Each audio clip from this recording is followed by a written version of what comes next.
Hello मित्रांनो, स्वागत आहे तुम्हा सर्वांचं आपल्या रेकॉर्डेड लेक्चर सीरीजमध्ये. या भागामध्ये आपल्याला पाहायचं आहे हिंदू विवाह अधिनियम 1955 अंतर्गत घटस्फोट किंवा डायव्होर्स.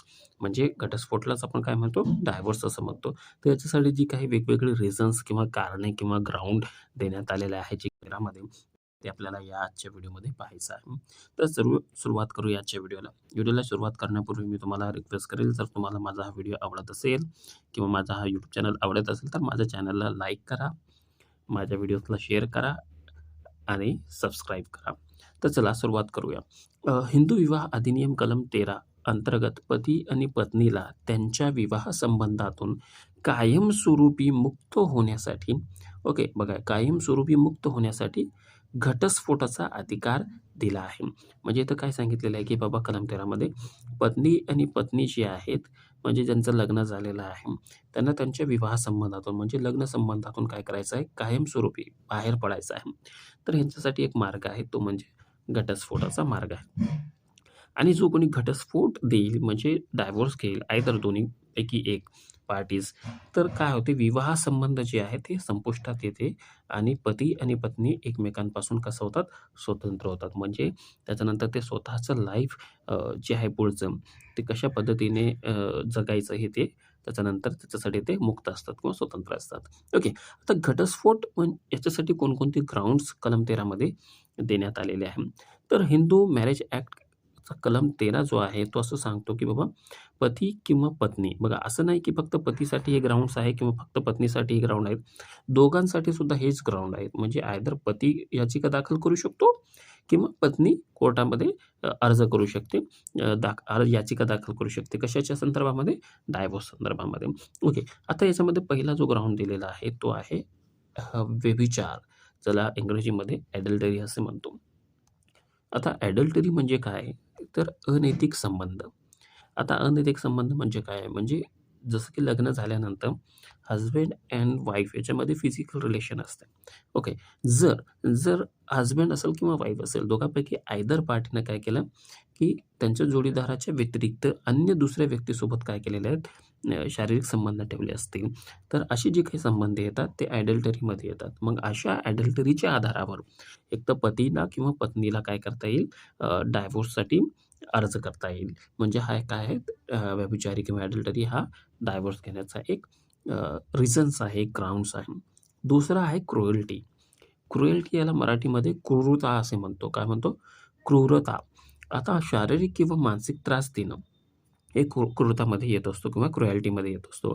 त्याच्यामध्ये शिवीगाळ करणे, मारहाण करणे किंवा मानसिक छळ करणे.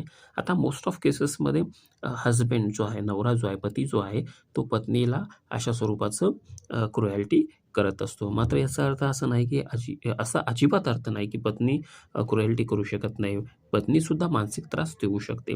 म्हणजे हसबँडला सुद्धा या ग्राउंडवर काय आहेत, डायव्होर्स घेण्याचा अधिकार आहे किंवा अर्ज करण्याचा अधिकार आहे. त्याच्यानंतर आहे त्याग. त्याग याचा अर्थ आहे डेझर्शन. डेझर्शन म्हणजे काय? त्याग. आता त्याग म्हणजे नेमकं काय म्हटलेलं आहे कलम 13 मध्ये? कलम 13 असं सांगतो की जोडीदाराने म्हणजे हसबँड असेल किंवा वाईफ असेल, दोघांनी काय केलेलं आहे, एकमेकांना किंवा दोघांपैकी एकानं काय केलेलं आहे, 2 वर्षे किंवा त्याहून अधिक काळ कोणतेही कारण न दिलेले आहे आणि कारण न देताना त्यांनी काय केले, नातेसंबंध सोडले असतील, तर त्याला काय म्हणता येईल, त्याला त्याग म्हणता येईल. आणि या त्याग किंवा या डेझर्शनच्या आधारावर काय करता येईल, आपल्याला डायव्होर्सचा अर्ज करता येईल असं कलम 13 सांगतो. त्याच्यानंतर आहे धर्मांतर. आता जोडीदारांपैकी किंवा जोडीदाराने आयदर एक पार्टीनं काय केलेलं आहे, एक धर्म सोडून म्हणजे हिंदू धर्म सोडून त्याने दुसऱ्या धर्माचा स्वीकार केला असेल, तर याच्या आधारावर सुद्धा काय करता येतो, डायव्होर्स चा अर्ज दाखल करता येतो किंवा डायव्होर्स घेता येऊ शकतो. त्याच्यानंतर आहे मानसिक अस्वस्थता म्हणजे मेंटल डिसऑर्डर. बघा दोघंही जे काही जोडीदार आहे, दाम्पत्य आहे, त्याच्यापैकी एकाचं काय झालेलं आहे, मानसिक दृष्ट्या तो कसं झालेला आहे, अस्वस्थ झालेला आहे. म्हणजे तो वेडा झालेला आहे, पागल झालेला आहे. त्याला काहीच कळत नाहीये. मग अशा परिस्थितीमध्ये जे कोणी वाईफ असेल किंवा हसबँड असेल, ते एकमेकांच्या सोबत जीवन जे आहे ते ज्ञापन करू शकत नाही. म्हणजे ते राहूच शकत नाहीत. अशा सिच्युएशनमध्ये काय करू शकतात, डायव्हर्स घेऊ शकतात किंवा डायव्हर्सचा हे एक रिझन्स असू शकतो.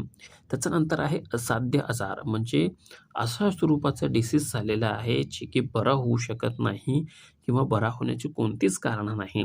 तर अशा सिच्युएशन्समध्ये सुद्धा डायव्हर्स घेता येतो. मग यापैकी कुष्ठरोग असेल किंवा एड्स असतील किंवा अजून कोणते संसर्गजन्य आजार असेल, तर या आजारावर सुद्धा म्हणजे या आधारावर सुद्धा काय करता येतो, डायव्होर्स घेता येऊ शकतो. त्याच्यानंतर आहे मृत्यूतुल्य स्थिती.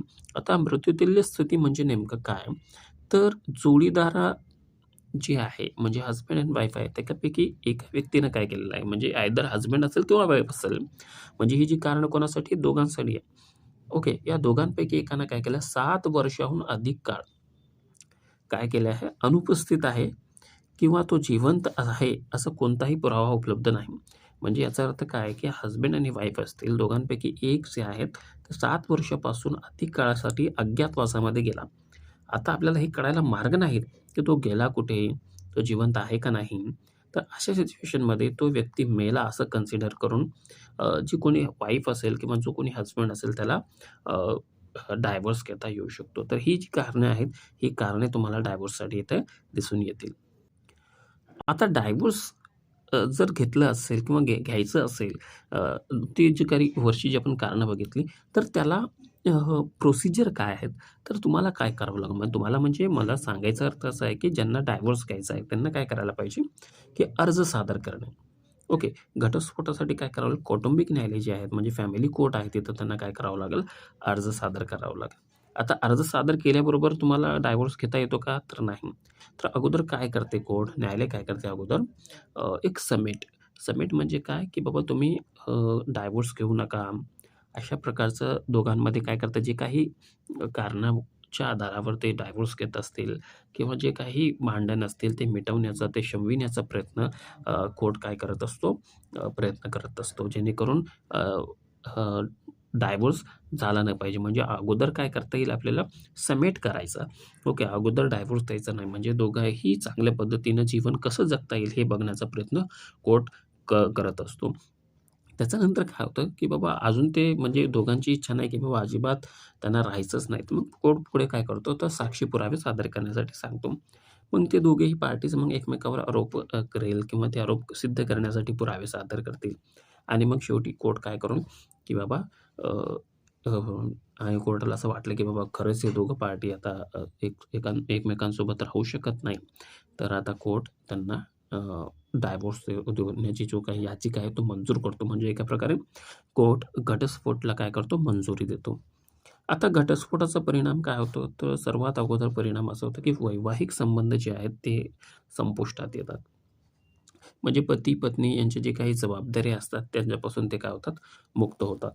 आणि पुढे जे आहेत, की समजा मुलगा असेल किंवा वाईफ असेल, तर यांचे जे काही तारणहार आहे, म्हणजे त्यांची जी काही जबाबदारी आहे, किंवा त्यांना जे काही पालनपोषण, भरणपोषण करावं लागतं, तर याच्यासाठी काही अधिकार प्राप्त राहतो. म्हणजे हसबँड आणि वाईफ, म्हणजे वाईफ नोकरीला असेल, तर ते हसबँडला काही पैसे देऊ शकतील. पती नोकरीवर असेल, तर तो पत्नीला काही भरणपोषण म्हणजे ॲलिमोनी देऊ शकतो. म्हणजे अशा प्रकारचं काय करता येईल त्यांना, डायव्होर्स घेता येईल. म्हणजे वरी आपण काय बघितलं, डायव्होर्स बघितले, त्याची कारणे बघितली आणि खाली त्या कशा पद्धतीने कोर्टामध्ये मंजूर होतो हे बघितलं. सो आय होप तुम्हाला हे समजलं असेल.